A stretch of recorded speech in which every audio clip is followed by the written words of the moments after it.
Buenos días, iglesia. ¿Cómo se sienten? ¿Se sienten bien? ¿Se escuchan bien? Hay como ánimo, eso es bueno. Qué bueno que podemos estar juntos hoy para proclamar la palabra de nuestro Dios, alabar su nombre, exaltarle. Es un gran privilegio que tenemos. A veces cuando tenemos o nacemos en algunas condiciones, no valoramos o entendemos el significado de esto, pero créanme que hay muchas personas, hay muchos creyentes en el mundo que quisieran tener la oportunidad de reunirse en una iglesia con sus puertas abiertas, cantar a todo pulmón, con instrumentos, juntos como hermanos, alabando a su Dios, y no pueden. Nosotros tenemos todavía, gracias al Señor, el privilegio. Y eso es gracias a lo que Dios ha hecho por cada uno de nosotros. Hermanos, hoy vamos a iniciar el estudio de un libro sumamente importante para la iglesia cristiana. Y es el libro de Romanos. Es el libro que ha cambiado la historia muchas veces de la fe.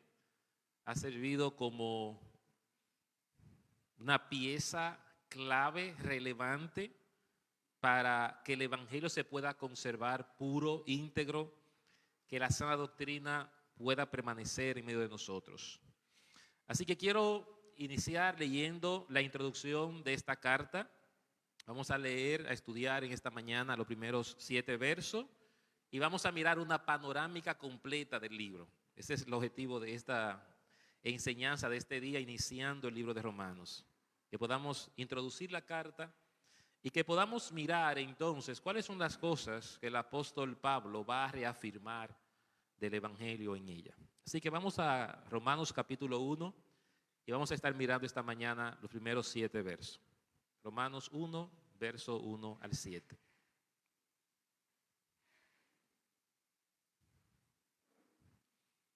Si usted no visita y quiere una Biblia, por favor levante su mano y le vamos a hacer llegar una Biblia para que pueda estar con nosotros durante el estudio. Dice Romanos capítulo 1, verso 1 al 7.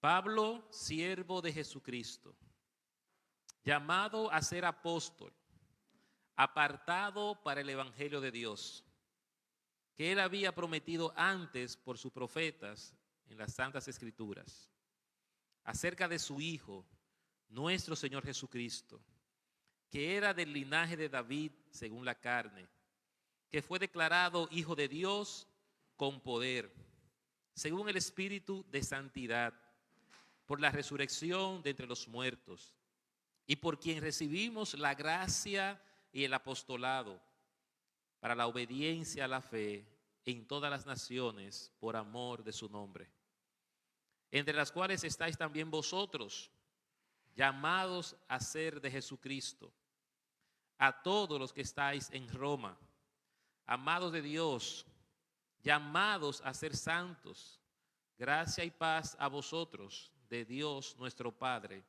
y del Señor Jesucristo. Oremos. Señor, te damos gracias. Gracias por tu palabra, gracias por el apóstol Pablo, gracias por esta carta, gracias por la exposición extensa de tu justicia, de tu verdad. Gracias por revelarte a nosotros a través, Señor, de esta carta. Gracias por darnos el poder de tu evangelio. Gracias por enseñarnos cuán grande, cuán maravilloso es tu mensaje para la humanidad.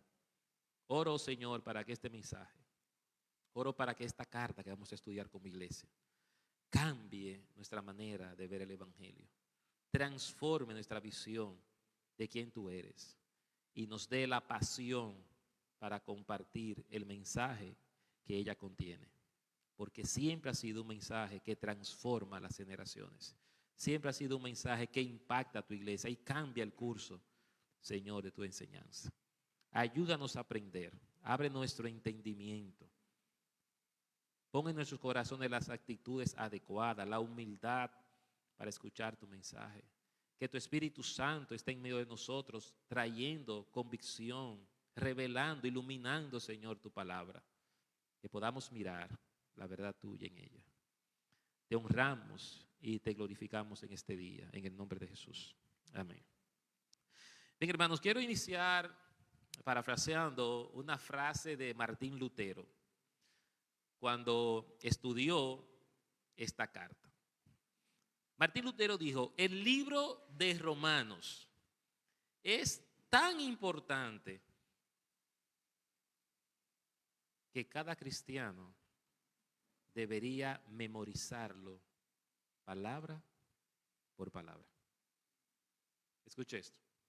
El libro de Romanos es tan importante que cada cristiano debería memorizarlo palabra por palabra. Así que, hermanos, amados, hoy comenzamos una serie sobre un libro, una carta clave para lo que conocemos como el Evangelio de Gracia, que hemos recibido por medio de la fe. Se dice que esta carta, en conjunto con Efesios, fueron las cartas clave para la revolución que hoy conocemos como la Reforma. Como muchos de ustedes saben, Martín Lutero y otros hombres, al estudiar, al darse cuenta de lo que estaba pasando con la iglesia y el evangelio, estudiaron cartas como esta y cambió su manera de pensar. Transformaron la manera de ver el evangelio como se estaba enseñando y predicando en este momento.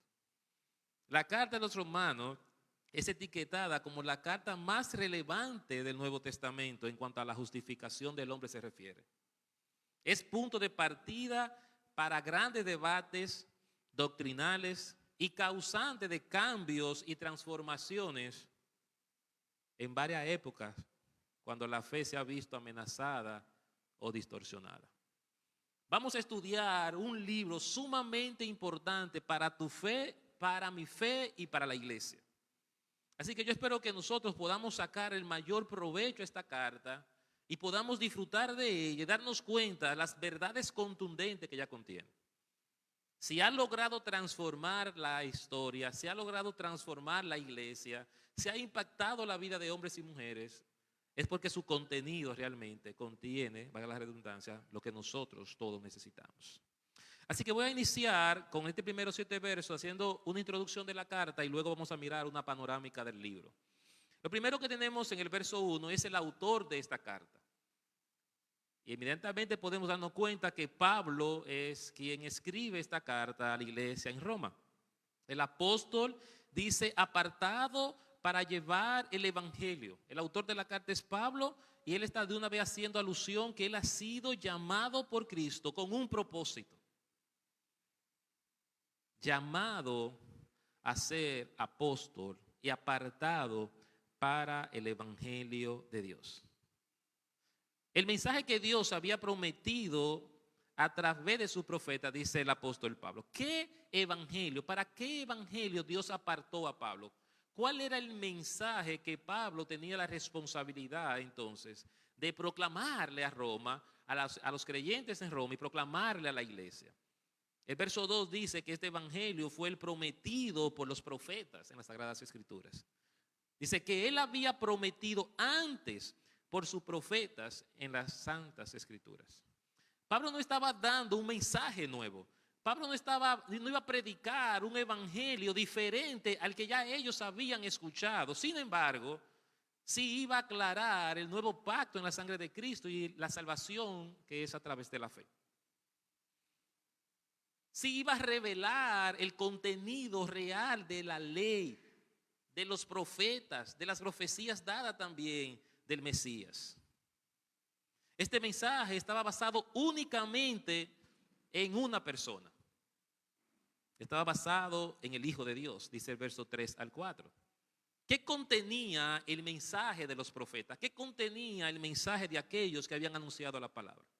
Dice el verso 3, acerca de su Hijo, nuestro Señor Jesucristo, que era del linaje de David según la carne, que fue declarado Hijo de Dios con poder según el Espíritu de Santidad por la resurrección de entre los muertos. Este era el evangelio que el apóstol Pablo tenía que predicar. Toda la palabra de Dios Todo el mensaje de Dios apuntaba hacia una persona. Todo lo que nosotros leemos en la Biblia, desde el Génesis hasta el Apocalipsis, está apuntando a una persona, a nuestro Dios y Salvador Jesucristo. Cuando pensamos en el Evangelio, cuando pensamos en la verdad de Dios, tenemos que pensar en una persona, Cristo. El apóstol Pablo estaba diciendo que él había recibido el Evangelio que los profetas antiguos habían recibido y que este Evangelio contenía y estaba basado acerca del Hijo de Dios, nuestro Señor Jesucristo, del linaje de David conforme a lo que se había profetizado. Era del linaje de David según la carne, declarado Hijo de Dios con poder, por quien recibimos, dice el verso 5 al 6, la gracia de nuestro llamado para servirle. Verso 5 al 6 dice, y por quien recibimos la gracia y el apostolado para la obediencia a la fe en todas las naciones por amor de su nombre, entre los cuales estáis también vosotros, llamados a ser de Jesucristo. El apóstol Pablo había recibido un mensaje basado en la gracia de nuestro Dios y un llamado al apostolado para la obediencia a todas las naciones. Todo hijo de Dios que ha sido llamado, todo hijo de Dios que ha sido salvado, así como el apóstol Pablo tenía una misión, nosotros todos hemos sido llamados con un propósito y una misión que no tiene que ver con las cosas terrenales, tiene que ver con las cosas celestiales, tiene que ver con las cosas espirituales. El verso 7 apunta entonces a los destinatarios de esta carta. ¿A quién fue dirigida esta carta? Dice, a todos los que estáis en Roma, amados de Dios, llamados a ser santos. Gracia y paz a vosotros, de Dios nuestro Señor Padre y del Señor Jesucristo. Pablo tenía la intención de visitar a Roma. Pablo tenía la intención de ir a ver a estos hermanos. La carta está dirigida para todos aquellos que habían creído. Todavía en Roma no había establecido una iglesia per se. Habían varias iglesias quizás, es lo que se estima. Por eso la carta no está dirigida a la iglesia en Roma, sino que está dirigida a los creyentes, a los amados, a los llamados a ser santos, aquellos que habían creído. Y lo que se estima es que lo que ocurre en Hechos, y vamos allá, capítulo 2,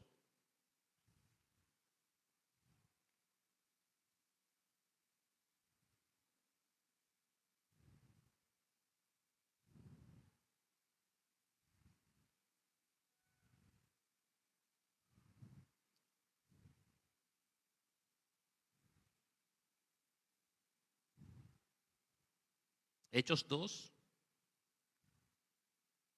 vamos a leer de verso 6 en adelante, dice, y hecho este estruendo, estamos hablando aquí del día de Pentecostés, cuando el Espíritu Santo descendió sobre los creyentes. Y hecho este estruendo, el Espíritu, se juntó la multitud y estaban confusos, porque cada uno les oía hablar en su propia lengua. Y estaban atónitos y maravillados, diciendo, mirad, ¿no son galileos todos estos que hablan? ¿Cómo pues les oímos nosotros hablar cada uno en nuestra lengua en la que hemos nacido? Pardos, medos, elamitas, y los que habitaban en Mesopotamia, en Judea, en Capadocia, en el Pontón y en Asia, en Frigia y en Panfilia, en Egipto y en las regiones de África, más allá de Cirene, y romanos aquí residentes, tanto judíos como prosélitos, cretenses y árabes, les oímos hablar en nuestras lenguas las maravillas de Dios. Estos romanos que residían en Jerusalén, que recibieron el poder del Espíritu Santo, son los que se estima que luego de ser investidos por el Espíritu Santo, de haber recibido y ser bautizados más adelante por Pedro, cuando se convirtieron los 3,000 y fueron bautizados, llegaron a Roma, esparcieron el Evangelio y comenzaron a formar entonces estas comunidades de creyentes. Así que teníamos un grupo de hermanos en esa región predicando y profesando la fe. Pero Pablo, ningún apóstol había ido a visitarle para establecer, organizar, alinear las situaciones que se estaban dando dentro de los hermanos. Así que estos creyentes necesitaban una visita y Pablo precisamente escribe la carta para visitarle con la intención de informarle que pronto él iba a visitarles para reafirmar entonces ese evangelio que ellos habían conocido, clarificar cosas, porque habían situaciones dentro de ellos, debate dentro de ellos que realmente no tenían que ver con el evangelio de la fe, con el evangelio de la gracia. Así que el tema que vamos a mirar en toda la carta tiene que ver con la justicia revelada por medio de la fe y para fe. La palabra justicia o su otra forma de esta palabra aparece unas 61 veces en la carta de Romanos. El apóstol Pablo tratará de mostrar la justicia de Dios para con nosotros a través del evangelio de gracia. Por esto Pablo escribe reafirmando que el evangelio tiene poder de salvación por medio de la fe para los hombres sin distinción, justificándolo para una vida plena a través de la obediencia a Cristo. Esta es la intención por la que Pablo quiere escribir, quiere mostrarnos que la fe tiene poder para salvar a todos los hombres sin distinción. Porque había una necesidad, había una situación entre sus hermanos. Y es que los gentiles, estos creyentes, tenían o pertenecían tanto a gentiles como a judíos. Así que había una situación entre ellos. Los judíos pensaban que ellos eran especiales por haber sido elegidos y ser el pueblo de Dios. Y Pablo va a aclarar de que la fe es lo único que necesitamos para experimentar la justicia. Que por encima de la elección y la soberanía de Dios, la fe es un requerimiento de la justificación del hombre. Y que esta fe también iba a alcanzar a todos nosotros y a todos los gentiles que creyeran en él. Así que el propósito de esta carta lo vamos a encontrar en el capítulo 1, verso 11 al 12, donde Pablo expresa que escribe a ellos con esta finalidad de visitarles y reafirmar el evangelio. Mire que dice verso 1, capítulo 11 y 12. Porque deseo verlos para comunicaros algún don espiritual, a fin de que seáis confirmados. Esto es, para ser mutuamente confortados por la fe, que no es común a vosotros y a mí. Como ustedes saben, el apóstol Pablo introduce normalmente el propósito al principio y al final de sus cartas. Así que el capítulo 16, verso 25 al 26, que es finalizando la carta, el apóstol hace alusión a esto mismo. Dice verso 25 al 26. Y al que puede confirmarlos según mi evangelio y la predicación de Jesucristo, según la revelación del misterio que se ha contenido oculto desde tiempos eternos, pero que ha sido manifestado ahora y que por las escrituras de los profetas, según el mandamiento de Dios eterno, se ha dado a conocer a todas las gentes para que obedezcan a la fe. Así que esta es la intención de esta carta. Pablo escribió a los creyentes en Roma con el fin de avisarles de que pronto le visitaría para confirmar el evangelio de Cristo y para que ellos obedecieran a este evangelio. Así que quiero compartir rápidamente, hermanos, 5 aspectos relevantes que Pablo va a reafirmar en esta carta. 5 aspectos relevantes que se van a reafirmar en esta carta. A veces pensamos que conocer o creer en el evangelio es suficiente, que no necesitamos seguir hablando de lo mismo.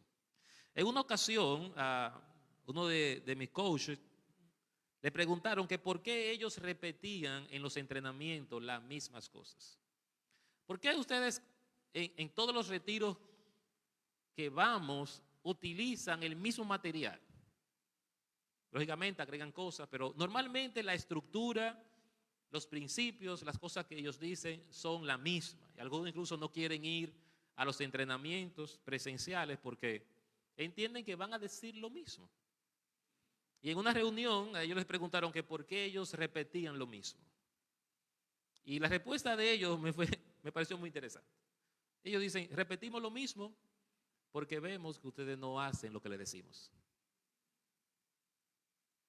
Y Pablo quiere reafirmar y decir nuevamente por qué estamos aquí, por qué la importancia de proclamar el Evangelio, por qué tenemos que hablar de Cristo. Quiere enseñarnos el Evangelio para que nosotros seamos portadores de este Evangelio.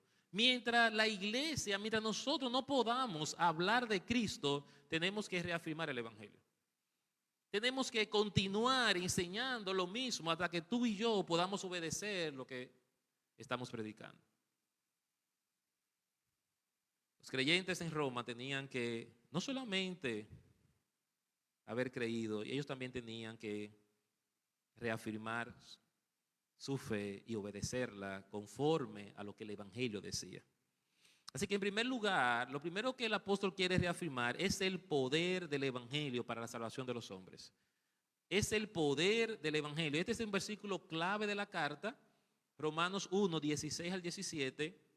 El apóstol dice, porque no me avergüenzo del Evangelio, porque es poder de Dios para salvación a todos aquel que ¿qué?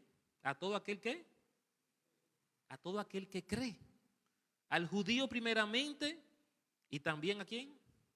Ustedes ven aquí inmediatamente Pablo comienza a tratar la situación.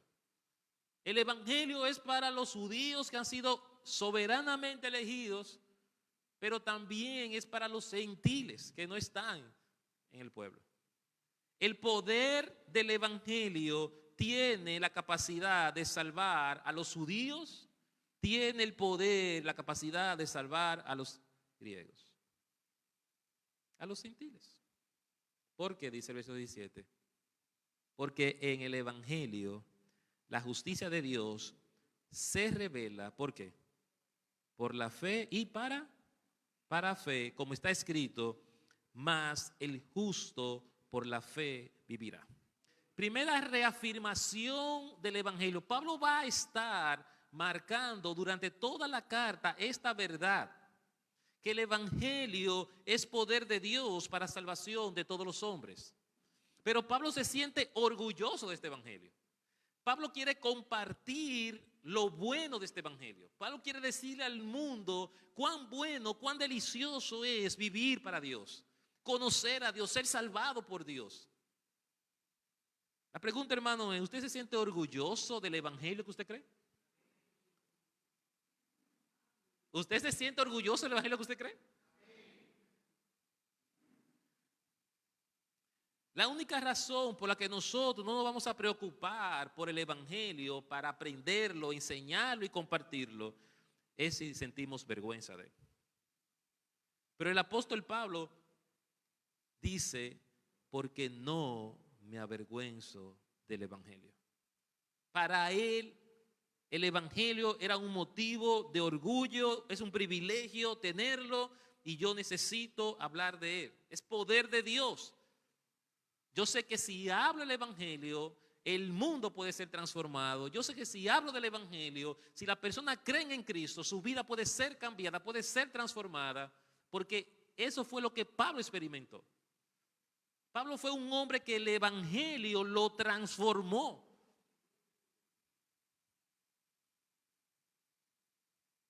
Pablo fue un hombre que el Evangelio le enseñó a vivir por fe. Por eso él estaba orgulloso, porque él había experimentado el poder maravilloso de la palabra de Dios en su vida. ¿Qué necesita el mundo, hermanos? El mundo necesita el poder del Evangelio. El hombre necesita el poder del Evangelio. El hombre necesita creer que las instrucciones, que el mensaje de Dios tiene poder para su vida. Pero el hombre no puede conocer si la iglesia no está orgullosa del Evangelio. Si no estamos hablando, no podemos impactar la vida de nadie. Es necesario hablar del Evangelio y Pablo va a reafirmar esta verdad en toda la carta. La segunda verdad que Pablo va a reafirmar también, va a mostrarnos en las cartas de Romanos, es que la humanidad está bajo una condenación universal. Nos va a mostrar la condenación universal de la humanidad. Romanos 3, 9 al 12 dice, ¿qué pues? ¿Somos nosotros mejores que ellos? Está haciendo una pregunta. ¿Somos los judíos mejores que los gentiles? En ninguna manera. Pues ya hemos acusado a quienes, a judíos y a gentiles, que todos están bajo pecado. Como está escrito, no hay justo ni aun uno, no hay quien entienda, no hay quien busque a Dios, todos se desviaron, a unas se hicieron inútiles, no hay quien haga lo bueno, no hay ni siquiera uno. Wow. Sentencia absoluta, condenación universal. Tanto judíos como gentiles, no importa si fueron soberanamente elegidos. Esto no te justifica. No te justifica porque la justificación es por medio de la fe y todos, judíos y gentiles, estamos condenados bajo el pecado. Estamos en la misma condición. Todos pecadores. La condenación universal tiene que ver de que nadie es mejor que nadie. Nadie es mejor. Lo que Pablo está diciendo aquí es, hermanos, ni judíos ni gentiles, aquí nadie es mejor que nadie. Pero usted tampoco es mejor que yo, ni yo soy mejor que usted. La condenación nos coloca en igualdad. Por esto nadie es tan bueno para ir al cielo. Por esto no es un tema moral, no es un tema de compararme con otros sobre si soy una persona buena o mala. No voy a la eternidad porque soy bueno o soy malo. Pablo encierra a todos nosotros, a todos nos encierra bajo una condenación. La humanidad está bajo una condenación. Nadie es mejor que nadie. Dice, todos estamos bajo la misma condenación del pecado, es lo que Pablo está diciendo aquí. No hay justo, dice verso 10, ni aún uno. ¿Está escuchando? Ni aún uno. No hay nadie justo. Nadie está sin pecado. Nadie está sin señalamiento. Toda la humanidad, tanto judíos como gentiles, todos estamos condenados. No hay justo ni aún uno. Solo Cristo, por eso Cristo es concebido del Espíritu Santo. Porque Jesús no podía nacer de un hombre y una mujer pecador. Tenía que ser un milagro espiritual para que pudiera nacer sin pecado. Por eso Cristo es el único camino, es la única verdad. Él es la vida, singular, solo uno, Cristo. Tú y yo no, nadie, no hay otro Dios, no hay otros dioses, no hay otro santo. No hay nadie que pueda mediar entre el hombre y nosotros, porque todos los demás, solo Cristo, y luego todo lo demás, está condenado, está bajo la condenación universal. Y esto ocurre, dice Pablo, porque el hombre, dice verso 11, no puede entender. Nuestra condenación viene porque no podemos entender el Evangelio. Nuestra condenación viene porque no podemos creerle el Evangelio. No podemos poner la confianza en Dios. Al hombre le cuesta confiar en que Dios dirija su vida. Al hombre le cuesta depositar su vida en un Dios para que dirija su vida. En pocas palabras, al hombre le cuesta soltar el timón a Dios para que Él se ponga como piloto y dirija su vida. Yo estoy trabajando con mis hijos enseñándoles a conducir. Y ya tenemos como unas 10 clases. Pero todavía nos ponemos los dos en el mismo asiento ahí. Ya Jeremías, los pies no caben con los míos. Pero usted sabe por qué yo, aunque va muy incómodo, yo voy ahí. Porque todavía yo no confío en ponerme del otro lado. Pero eso es lo que ocurre con la humanidad. Nosotros no entendemos que podemos soltarle el guía a Dios y ponerle de pasajero. El Señor, dirige. Que seas tú que conduzca mi vida. A nosotros nos cuesta soltarle el timón al Señor. Y el apóstol está diciendo que esta condenación, esta condición pecadora no nos permite confiar en Dios. No me permite descansar, depositar en Dios. Por eso dice, no hay quien busque a Dios. El hombre por sí solo no busca a Dios. El hombre no dice, ay, me levanté hoy con el deseo de buscar a Dios. Eso no va a pasar. Ni los cristianos muchas veces. Ni siquiera usted y yo a veces los domingos nos levantamos, estamos, ay Señor, pero ¿voy o no voy? Hermano, es una lucha del pecado contra la obediencia al Señor. El hombre sin Cristo, el hombre sin poner su fe en Dios, no busca a Dios, no tiene el deseo de buscar. Dice, no hay quien busque a Dios. Por eso Dios mandó a su Hijo a rescatarnos. ¿Usted sabe por qué Jesús vino? Porque usted y yo no íbamos a ir. Jesús vino al mundo porque usted y yo, sin Jesús, la humanidad sin Jesús, nunca, escuche bien, usted y yo nunca hubiésemos pensado en Dios para que fuera nuestro Dios.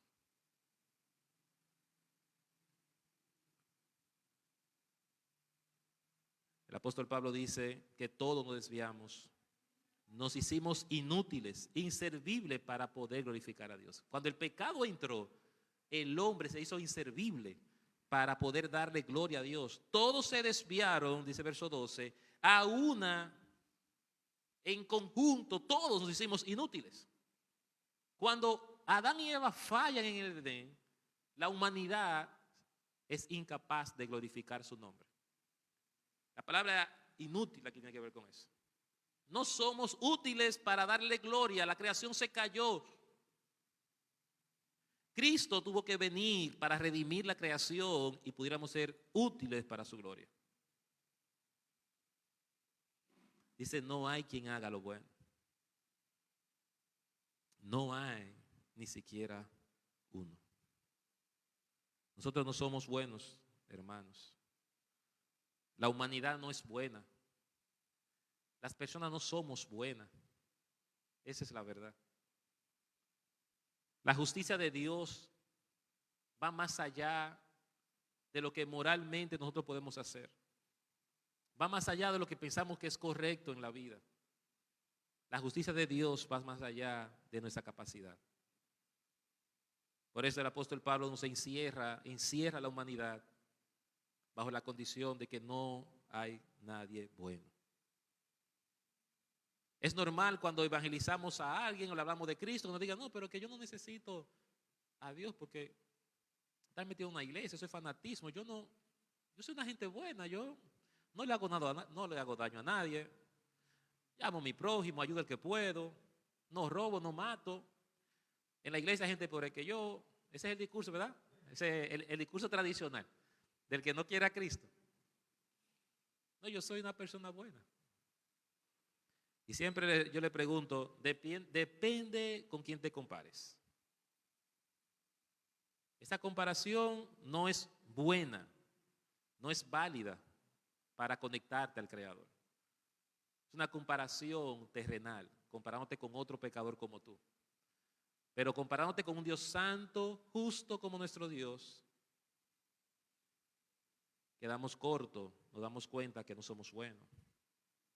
Así que, hermanos, la condenación universal debe de ser nuestra mayor motivación para predicar el evangelio de salvación. Debe generar un peso en nuestras almas al saber que el mundo allá afuera no tiene posibilidad de salvarse, al menos que tú y yo abramos nuestra boca y compartamos lo que creemos. Esto que yo acabo de decir, hermano, es lo que tiene que martillar nuestra cabeza. El mundo se está perdiendo, no porque quieren, es que no pueden. Están en una condición que no pueden salvarse. Y tú y yo somos los responsables de decirle al mundo, hay esperanza en Cristo. Hay salvación en Cristo. Ven a Cristo para que Él dirija tu vida. Déjale tu vida a Cristo. Él va a dirigirla. Confía en que Él te va a llevar a buen puerto. Ustedes y yo somos los responsables de decir esto. En tercer lugar, el apóstol Pablo va a reafirmar la justificación por la fe en Jesucristo gratuitamente para todos. Es una verdad contundente del Evangelio. Somos salvos por la gracia de nuestro Señor.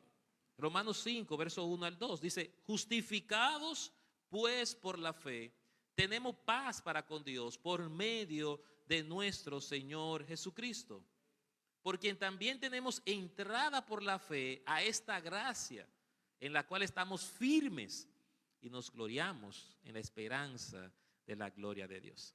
Este es otro mensaje que vamos a mirar de manera contundente en la carta de los Romanos. Es un mensaje que va a decirnos frecuentemente que somos salvos por medio de la fe. Estamos justificados por la fe. Tenemos paz para con Dios. Esa situación, esa condición pecadora de que no somos buenos, no somos justos, se corrige, se reivindica a través de la fe en Cristo Jesús. Justificados, hermanos, somos por la fe. Esto va a reconciliarnos nuevamente con Dios. Tenemos entrada a la gracia de nuestro Señor. Por esto el apóstol Pablo dice, justificado pues por la fe, ¿qué pasa? Tenemos paz para con Dios. Por la fe en Cristo, la paz que yo necesito, la reconciliación que yo necesito con Dios, se adquiere. Esto es lo que la humanidad necesita escuchar, hermanos. Que la fe en la persona de Jesús reconcilia su vida con el Creador. Tenemos paz para con Dios. ¿Por qué? Porque sin Dios, sin la fe, no hay paz en nuestras almas. Necesitamos la fe en Cristo porque la fe en Cristo va a llenar mi alma, va a traer paz a mi alma porque voy a descansar. Voy a confiar que todo lo que está en mi vida, de todo lo que está sucediendo, está en control de Dios. Que es la ruta donde Dios me está llevando para tener un destino donde le pueda dar gloria a Él.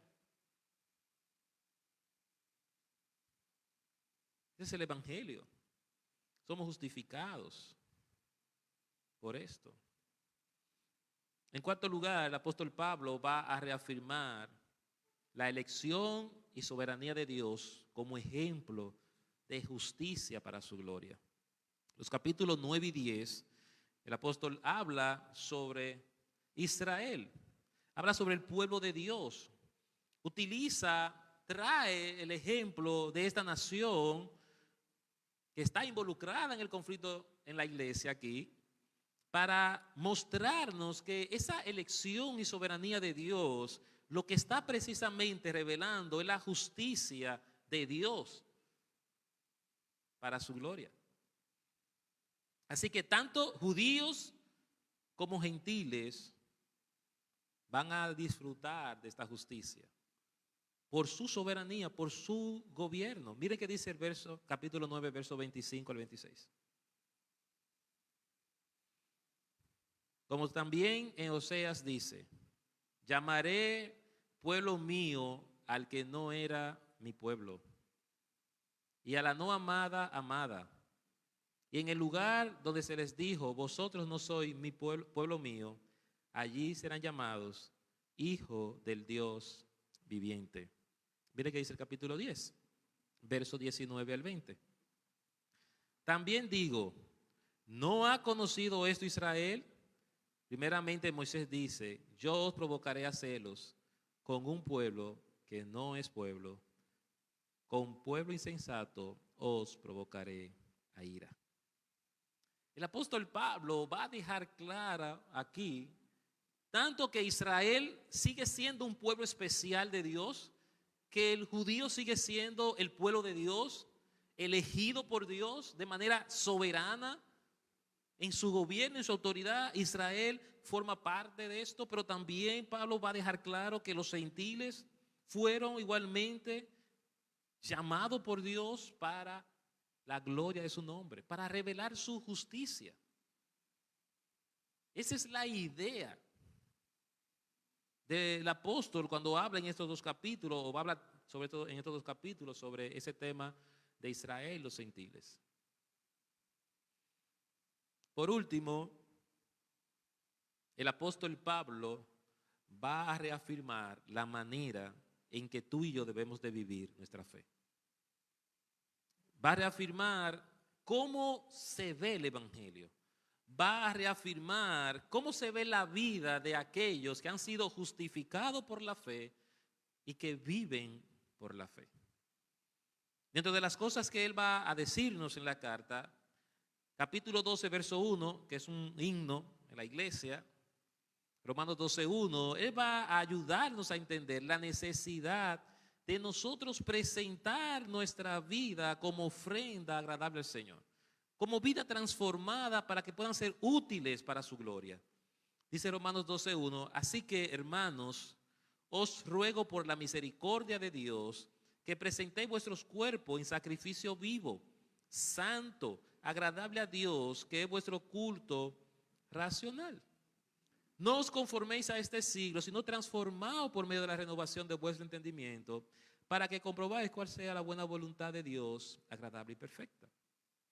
Presenten su cuerpo como todo inicia. La vida cristiana debe de contener un sacrificio en nuestras vidas.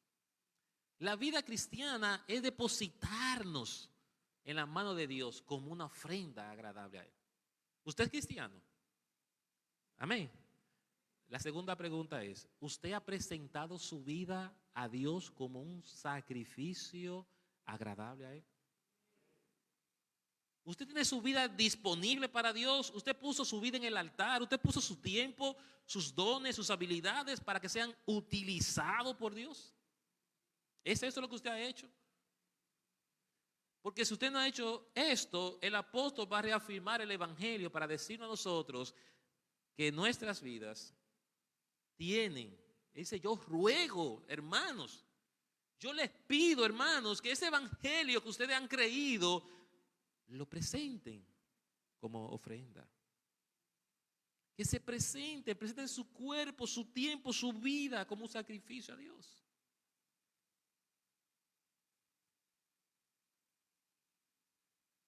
La pregunta, hermanos, ¿qué pasó con tu fe el año pasado? ¿Quedó igual? ¿Es menor o es mayor? ¿Qué pasó con tu fe? Si tenía que transformarla, si tenía que hacerla crecer, ¿qué pasó con tu fe el año pasado? Cuando terminó diciembre y tú evaluaste tu vida espiritual, ¿qué dijiste en tu mente? Wow, pero yo me quedé igualito. Yo no he aprendido nada. O dijiste, he crecido, pude notar que he avanzado algo. No tiene que ser perfecto. No tienes que ser igual a otro. No tienes que compararte con otro hermano. Cada quien está en su proceso. La pregunta, hermano, es si tu fe fue transformada. Si tu fe fue transformada. Porque el cristiano tiene que vivir para transformar su fe. De manera constante. Poco a poco avanzando hacia el carácter y la imagen de Cristo. También el apóstol Pablo dice ahí mismo en el capítulo 12, verso 4 al 5, que nuestras vidas son vidas de servicio. Estamos para servir. No hay otro propósito en el evangelio que no sea ayudar, que no sea amar, que no sea colaborar a los demás. Ese es todo. En eso se basa el evangelio. Verso 4 al 5 dice, porque de la manera que en un cuerpo tenemos muchos miembros, pero no todos los miembros tienen la misma función, así nosotros, siendo muchos, somos un cuerpo en Cristo y todos miembros, los unos de los otros. La ilustración del cuerpo, la ilustración de cada miembro, cómo el cuerpo utiliza todo lo que tiene. Estamos en los módulos de membresía. Ahí vamos a escuchar que un miembro, por eso, necesita tener una función en la iglesia. Un miembro tiene una función, un miembro hace algo en el cuerpo. No existe nada en tu cuerpo que tú no utilices. O dígame qué usted no utiliza de su cuerpo. Hoy, para llegar aquí, dígame qué usted no utilizó de su cuerpo. ¿Qué usted dejó en su casa? Porque mira, mano, yo te voy a dejar aquí hoy porque yo voy para la iglesia y realmente no va a hacer nada para allá. ¿Usted hace eso? ¿Alguna vez usted hace eso en el día que voy para el trabajo? Déjame ver qué voy a dejar de mi cuerpo para que no es útil para allá. Sin embargo, usted puede dejar otras cosas, ¿verdad? El celular, la cartera. No, voy cómodo, no, sin cartera. Eso no hay problema. Pero el cuerpo está siempre junto, el cuerpo está unido, el cuerpo está para servirse. Todos estamos aquí porque necesitamos el uno del otro. Yo necesito de ustedes. Ustedes necesitan de mí. Pero nadie aquí es más importante que el otro, porque todos en el cuerpo somos valiosos y útiles para la gloria de Dios. Así que este es un año importante para todos nosotros como cristianos, de estar haciendo algo por la iglesia, de estar haciendo algo por un hermano. ¿Qué estás haciendo hoy para que el reino avance? Es la pregunta en este caso. ¿Qué estoy haciendo para que el evangelio continúe esparciéndose en la tierra? El capítulo 12, verso 9 al 10, el apóstol va a reafirmarnos y recordarnos que el evangelio es una vida de amor entre los hermanos. Dice verso 9 al 10, el amor sea sin fingimiento, aborrecer lo malo, seguir lo bueno, amados los unos a los otros con amor fraternal. En cuanto a honra, prefiriéndonos los unos a los otros. Habla del amor también que debe de reinar en la iglesia, cómo debemos de amarnos, cómo debemos de relacionarnos, cómo debemos de cuidarnos el uno al otro. ¿Cuáles son entonces, la pregunta para este principio, cuáles son las cosas que hacen evidente tu amor en la iglesia? ¿Cuáles son las cosas que usted está haciendo que evidencian el amor por sus hermanos?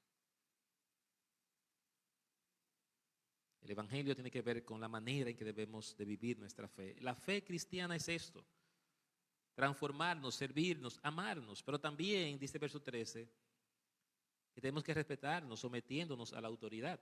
El cristiano tiene que ser un digno representante de la sociedad.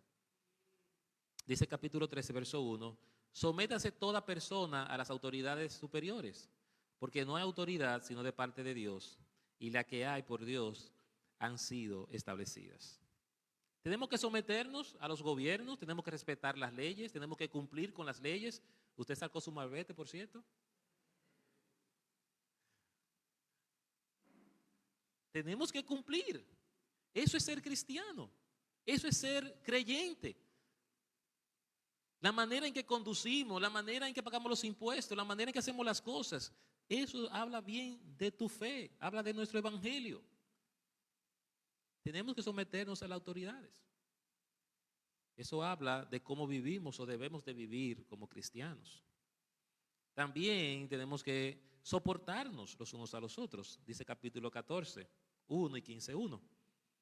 Recibid al débil en la fe, pero no para contener sobre opiniones. Y aquí vamos a hablar en esta porción sobre las cosas a veces que pueden causar división en la iglesia, que no necesariamente son pecados, pero que si afectan la unidad y la fe entre nosotros, es mejor no hacerlo.